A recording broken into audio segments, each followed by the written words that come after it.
Offering on the way out. See you next week.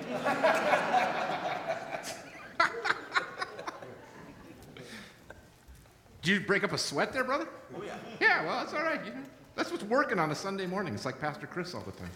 Yeah. Our story this morning comes from Genesis chapter 11, and I've been teaching the Bible for 25 years, and flat out, this story is just bizarre. Just bizarre. It goes like this. Now, the whole earth had one language and the same words. And as they migrated from the east, they came upon a plain in the land of Shinar, and they settled there. And they said to one another, "Come, let us make bricks and burn them thoroughly." And they had bricks for stone and bitumen for mortar. And then they said, "Come, let us build ourselves a city and a tower with its top in the heavens, and let us make a name for ourselves. Otherwise we shall be scattered abroad upon the face of the whole earth." Well, the Lord came down to see the city and the tower, which the mortals had built. And the Lord said, "Look, they are one people, and they have all one language. And this is only the beginning of what they will do. Nothing that they propose to do will now be impossible for them. So come, let us go down and confuse their language there, so that they will not understand one another's speech." So the Lord scattered them abroad from there over the face of all the earth, and they left off building the city. Therefore it was called Babel, because there the Lord confused the language of all the earth, and from there the Lord scattered them abroad over the face of all the earth.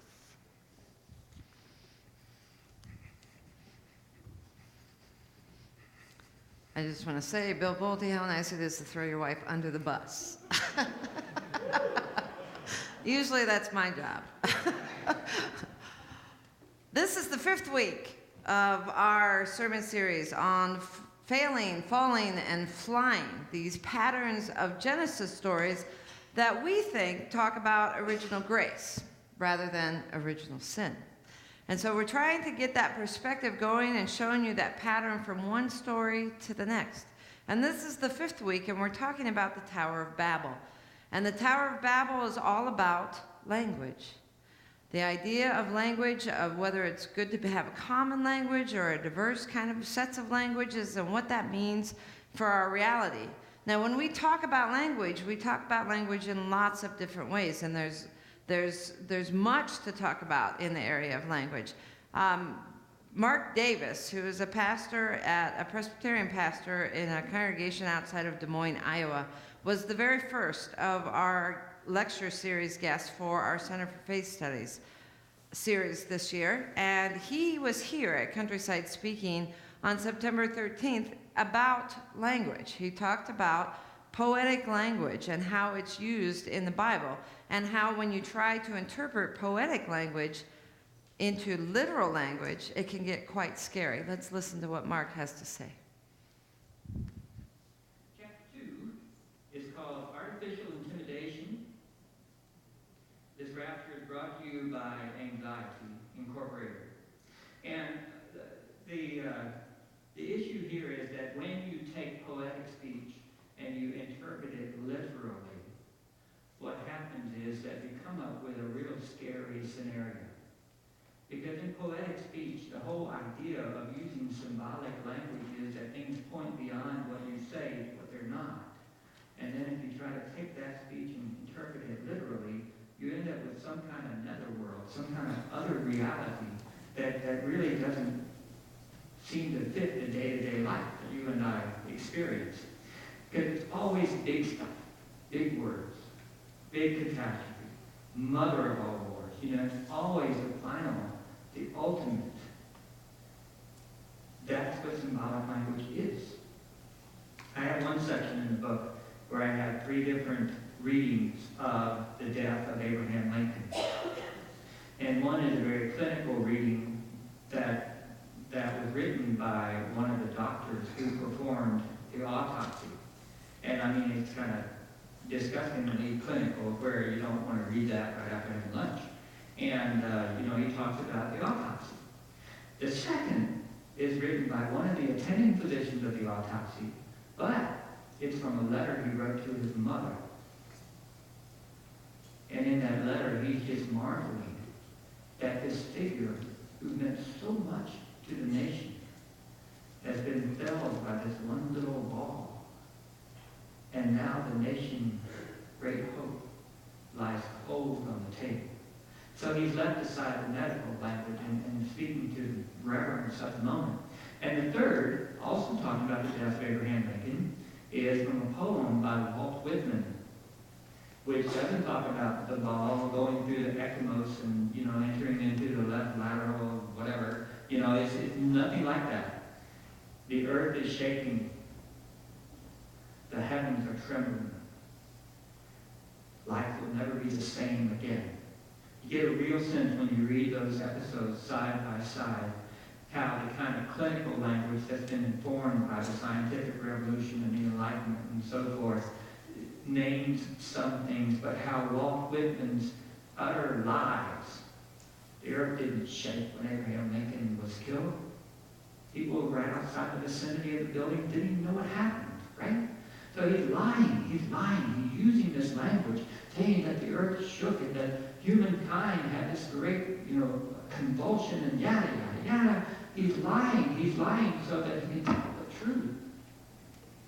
And of all three of those accounts, Walt Whitman's is probably the truest to capture the absolute devastation of what that assassination of Abraham Lincoln meant to a lot of people. That's how biblical language works. If you take poetic language literally, it will scare the snot out of people. It's great at raising money, but it's poor at reading scriptures that weren't written literally. It's great at raising money, but we'll talk about it in a different way. I love how he talks about how Walt Whitman had to lie in order to tell the truth. Language is something that can be used in so many different ways. The words you choose can either open things up and feed imagination, evoke feelings. It can describe things. It can teach and inform us. But depending on who's using it and why they're using it, what they hope to convey with the words that they use, it can also be demeaning, hurtful, and demoralizing.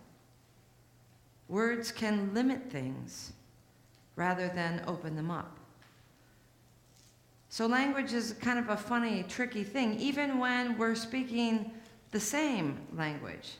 Language points to and shapes our realities. And so when we choose languages, we're kind of choosing a reality to live within.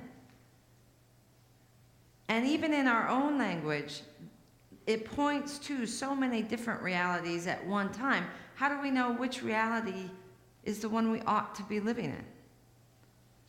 How do we know where we want to go? Do we get to choose? Language can persuade and manipulate. We're in the middle of a political rhetoric season, right?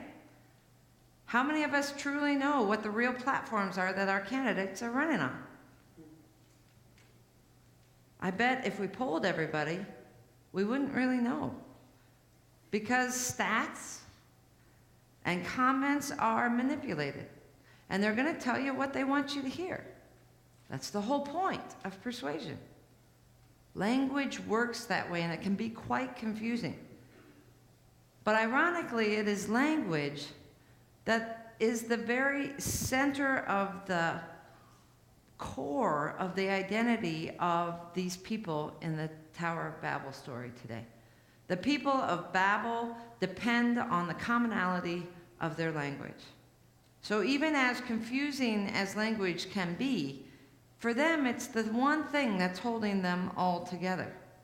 It is their kind of national identity. They believe that if they can speak the same language, that they're able to work together, they're able to learn and grow and become stronger, that they can become the highest and best acclaimed urban center anywhere in the world.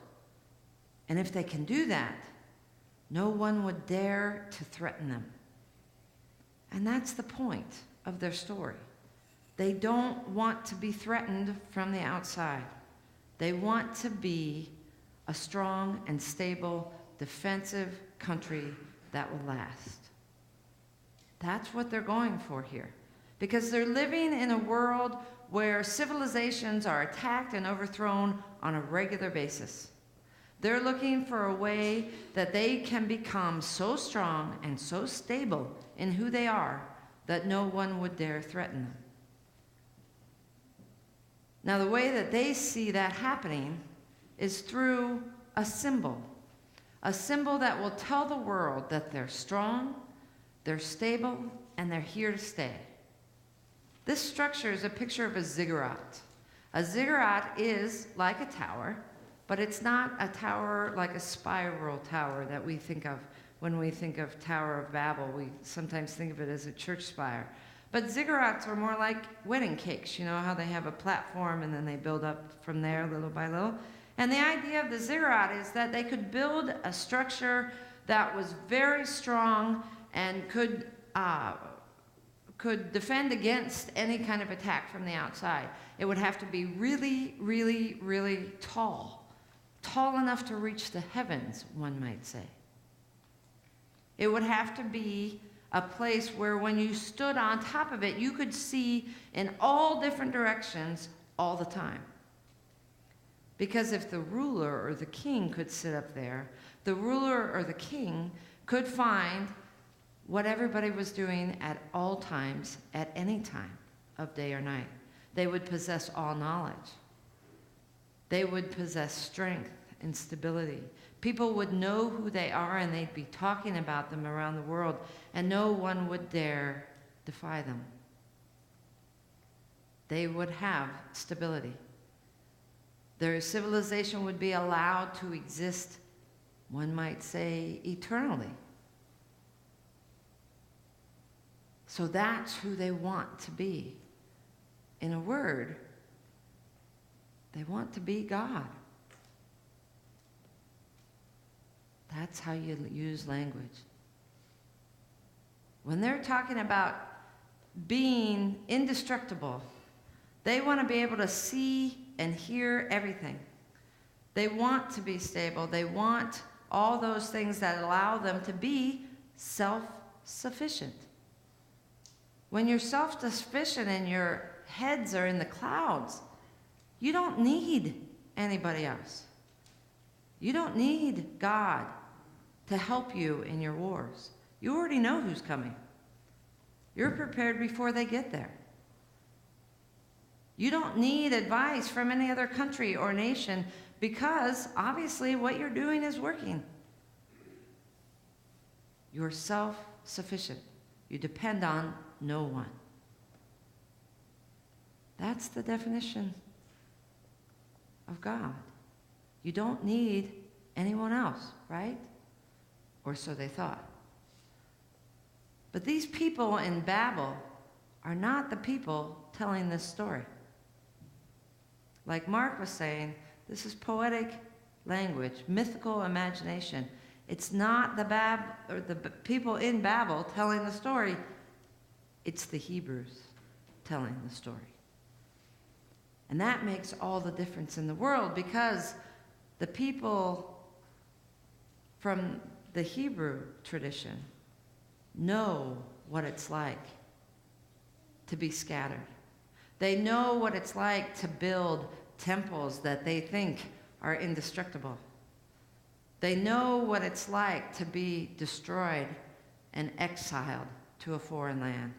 They're living it. This story was written during the Babylonian captivity. If it was after the destruction of the Jewish temple, and they are scattered. The Hebrew people are scattered all over the world. And they know that all the things that they used to count on for stability, like buildings and language, common goals and common missions, are not the things that are holding them together now in exile. It wasn't their salvation. God was their salvation. And that's why they're telling this story. They're telling the story about a people who thought that they were self-sufficient enough that they didn't need God, that they didn't need each other, that their relationship with their own delusions about themselves was enough. And the Hebrews know better than anyone that that's not true. So they're telling this story.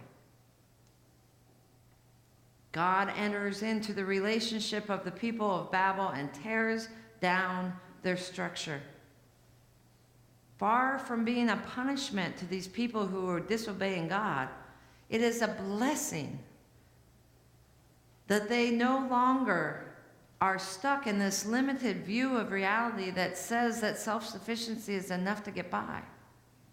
What it does is crack open their realities in a way that language has to change. Language has to open new possibilities rather than limit and control and manipulate your reality. If it's not the intention of God. In creation, God gave us the freedom to be diverse, the freedom to be who we truly are, truly and fully human. And the diversity in that is outrageous. Scattering is a creative way of God to spend God's love and share God's love all over the world. That's a blessing, that's not a curse. And the one thing that holds us together in the midst of that scattering is God. God's love for us. This is the God the Hebrews are talking about. And this is a completely different God than what the people of Babylon are talking to them about. They're the foreigners in a foreign land. The Babylonians want them to speak their language, be a part of and participate in their spiritual practices. The Hebrews are trying desperately to hold on to their own language, their own traditions, and their own God. And they know they can, because God is holding on to them. Even in the midst of this diversity, even in the midst of this Babylonian captivity, where they're being forced to learn another language and everything, God is with them, and God loves them. That's the God they're talking about throughout this entire Genesis series and throughout the whole Bible. Language is used as a pathway to open up new realities, new possibilities, new beginnings. This God is a God of creation, a God that is constantly creating and inviting us to be a part of that. From Abraham and Sarah being called to a new place, from Moses talking to a burning bush, poetic language, opening up new possibilities. Ezekiel not being able to hear or see God in the midst of earthquakes and firestorms, but can hear God's whisper in the silence. Jesus using parables as a new way of describing things. Language, in its most fundamental form, describes things like a church pew or the fact that we're all in what we call the sanctuary. But language, in its most fullest revelation, is language that points to what could be, not just what is, but what could be. And Jesus' parables in the New Testament are a fine example of that, breaking open new realities, always giving us new beginnings. Calling Paul to be the apostle to the Gentiles in a completely new language. Pentecost, where the story is that everybody there is given the talent to understand multiple languages in order that all different perspectives can be heard from and can hear the story and understand it. The biblical story gives us a challenge to our understanding of language, of understanding of the image of God. But it also gives us a complete challenge to what we think the idea of unity is all about. For the people in the Tower of Babel, the common mission and the common language was the point. That's what gave them strength.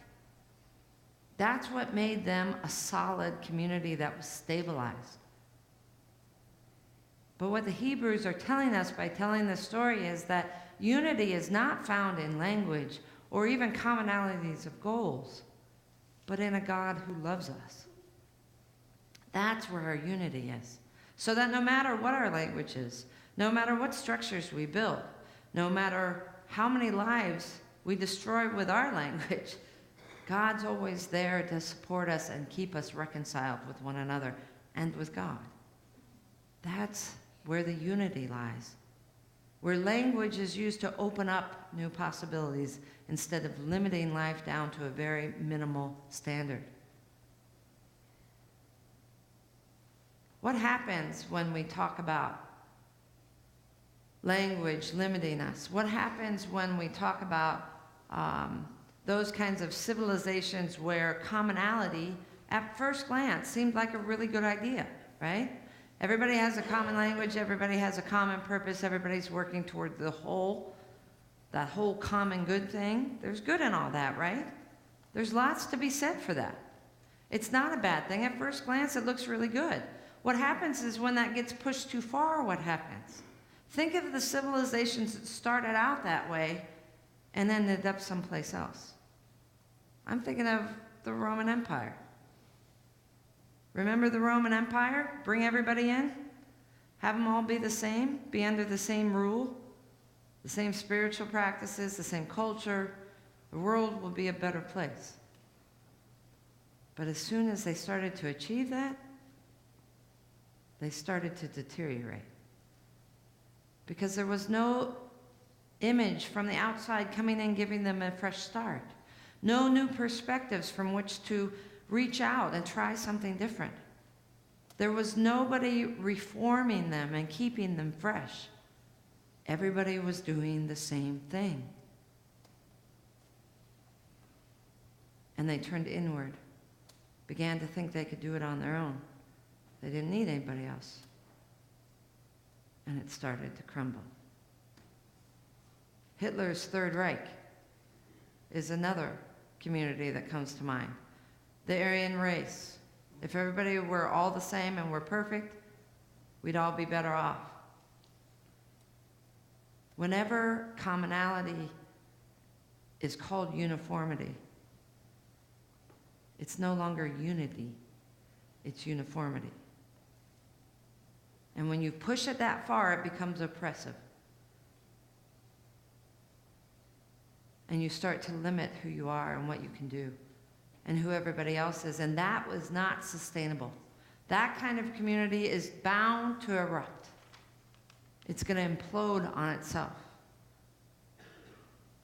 That's what's happening in this Tower of Babel. They've turned inward on themselves and think they don't need anyone else, including God. And when we turn away from God like that, when we reject the relationship that was given to us in creation, that's sin. That's the brokenness of our relationship with God. And it's that which God will not abide by. Not that we are punished for our sin, but God will not let go of our relationship. God created us in love and wants to be in relationship with us. Not letting us go is a blessing. It's not a punishment. This is not about sin and disobedience and punishment and reconciliation. This is about a God who loves us and will hold on to us no matter where we are, no matter what we do, and will constantly invite us back to be in relationship with one another and with God. It's inherent in creation. We were created in that love. We can't get away from it, no matter what we do, no matter what towers of delusions we may build for ourselves. God's grace is what defines us, what creates us, what unifies us. It's the thing that will always be there to hold us together, and that is salvation. And it was given to us at the beginning of time. At the beginning in the creation, so that we are free to live our lives within that discovery, with the freedom to be creative rather than destroying, the freedom to be comfortable in our diversity rather than threatened. This whole story is about dependency on one another, on God, and how we're all in this together. And that being able to live most fully who we are in our diversity is what God's promise is to us and what God calls us all to be. So to limit that by narrowing ourselves down into words that are controllable, manipulative, is to deny our relationship and our possibilities that God gives us. That's sin. It's not a punishment. It's a blessing to break those walls down. And God frees us to be creative again. All of these Genesis stories, from Genesis 1 to now we're in Genesis 11, talks about this pattern of failing, falling, and flying. Because left to our own accounts, we will turn away from God. But we are not left alone. God is with us, always. That's what the Hebrews are trying to say. And in that, we are free to fly, no matter how many times we fall. So in that loving and creative relationship with God, what will you create this week? Amen.